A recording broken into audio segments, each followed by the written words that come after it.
Hi, I'm Emily from Attitude, and today I'm going to show you how to apply the Phyto-Cleanse Face Cleanser for maximum results. What's great about this product is it's solid, plastic-free, made only out of the cleanest and highest performing ingredients, and it really works to cleanse your skin deeply, remove those impurities, but still keep you glowing. A cleanser can be used day or night, and it's great for all skin types.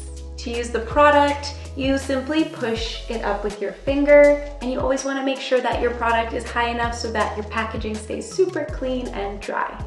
So we're going to apply to dry or slightly damp skin.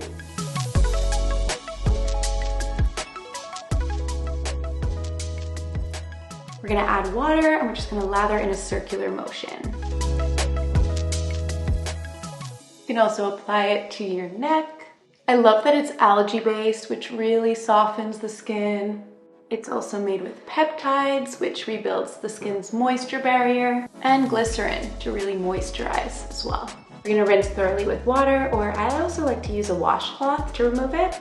This is perfect for removing makeup residue and pollution particles, excess oils. So when I'm all done, I make sure to apply my serums, face creams, or face oils, depending on the season, to really get the best results possible. Give the product a try and let us know what you think.